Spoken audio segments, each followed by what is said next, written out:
Corona virus के दौर में स्कूल खुलने चाहिए या नहीं खुलने चाहिए, परीक्षाएं होनी चाहिए या नहीं होनी चाहिए, इस पर हमारे देश में भी बहस चल रही है और पूरी दुनिया में भी बहस चल रही है।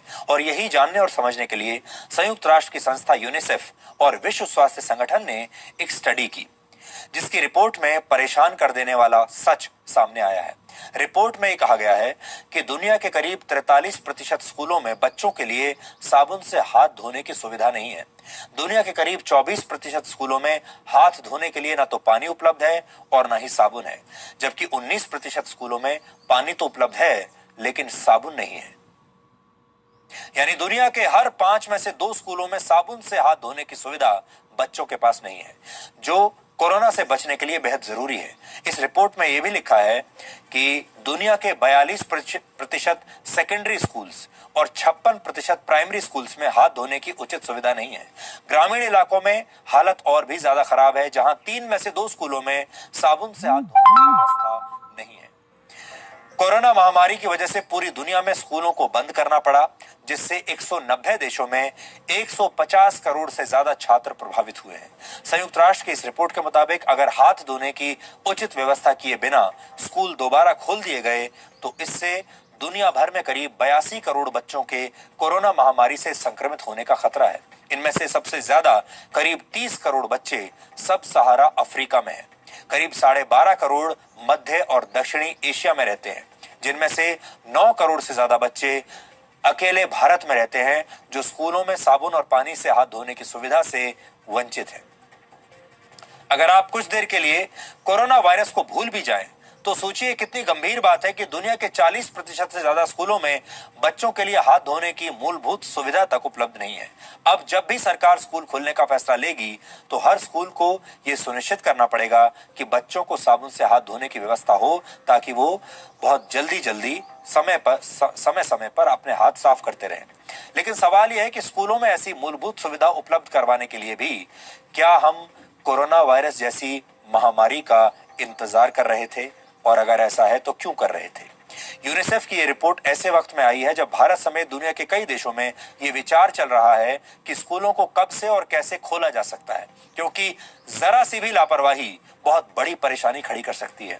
इसी बीच अमेरिका में एक नई रिपोर्ट सामने आई है, जिसके मुताबिक जुलाई के अंतिम 2 हफ्तों में पूरे अमेरिका में 97,000 से ज्यादा बच्चे कोरोना पॉजिटिव पाए गए हैं। यानी अमेरिका ये गलती कर चुका है, उसे स्कूल नहीं खोलने चाहिए थे, लेकिन उसने स्कूल खोल दिए और अब वहां पर बच्चे बड़ी मात्रा में संक्रमित हो रहे हैं, बड़ी संख्या में, जिसके बाद अब विशेषज्ञ ये राय दे रहे हैं कि अमेरिका में अभी स्कूल नहीं खोले जाने चाहिए। हालांकि अमेरिका के कुछ राज्यों ने स्कूल खोलने की अनुमति दे दी है, जहां ये डर अब सच साबित हो रहा है, क्योंकि बड़ी संख्या में वहां पर बच्चे अब कोरोना से संक्रमित हो गए हैं। अमेरिका के राज्य जॉर्जिया में 3 अगस्त से स्कूल दोबारा खोले गए थे, जिसके बाद से अब तक 250 से ज्यादा छात्र और शिक्षक कोरोना पॉजिटिव पाए गए हैं। इसकी वजह से वहां स्कूल तो खोल दिए गए, लेकिन सोशल डिस्टेंसिंग और मास्क पहनने जैसे नियमों का पालन नहीं किया गया, जिसकी एक तस्वीर इस समय हम आपको दिखा रहे हैं। ये तस्वीर जॉर्जिया के डैलस में एक स्कूल की है, जिसमें स्कूल के हॉल में छात्रों की भीड़ आप देख सकते हैं। तस्वीर में ज्यादातर छात्रों ने मास्क नहीं पहने हैं और ना ही सोशल डिस्टेंसिंग का कोई पालन हो रहा है। यह तस्वीर स्कूल के एक छात्र ने सोशल मीडिया पर पोस्ट की थी, जिसे स्कूल प्रशासन ने बाद में इस छात्र को ही सस्पेंड कर दिया। तो ये स्कूल की हालत है अमेरिका की। और अगर आपने भारत में भी खोल दिए तो भारत से भी आपको ऐसी ही तस्वीरें देखने को मिलेंगी। ये तस्वीर दर्शाती है कि कोरोना वायरस से बचाव का इंतजाम और नियमों का पालन किए बगैर स्कूलों को खोलना कितनी बड़ी गलती साबित हो सकती है। हमारे देश में भी कोरोना वायरस की वजह से स्कूल बंद हैं, कॉलेज बंद हैं, लेकिन साथ ही कई परीक्षाएं रद्द की जा चुकी हैं या स्थगित की जा चुकी हैं। ऐसे में जेईई और नीट की परीक्षा देने वाले छात्र भी परीक्षा स्थगित करने की लगातार मांग कर रहे हैं। सुप्रीम कोर्ट में दोनों प्रवेश परीक्षाओं को स्थगित करने के लिए याचिकाएं भी दायर की गई थी। छात्रों का यह कहना है कि स्थितियां सामान्य होने के बाद ही परीक्षा कराई जाए।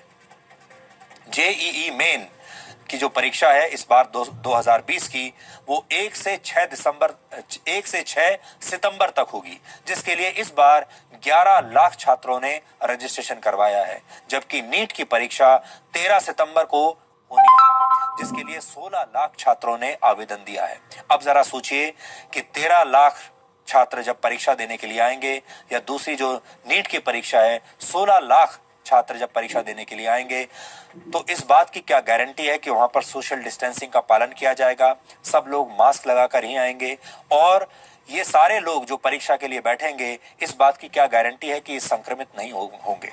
अगर लाखों की संख्या में जब ये बच्चे, ये छात्र परीक्षा देने के लिए आएंगे, और अगर इनमें से कुछ लोग भी संक्रमित हो गए, तो ये महामारी भारत के युवाओं में फैल जाएगी, छात्रों में फैल जाएगी, और उसके बाद एक नई चुनौती देश को झेलनी पड़ेगी। इसलिए आज हमारा सरकार से कहना है कि बहुत सोच समझ कर ये फैसला लें कि उन्हें इन परीक्षाओं को आयोजित करना है, या अभी इन्हें और कुछ दिनों तक, कुछ महीनों तक स्थगित कर दिया जाए। ये बहुत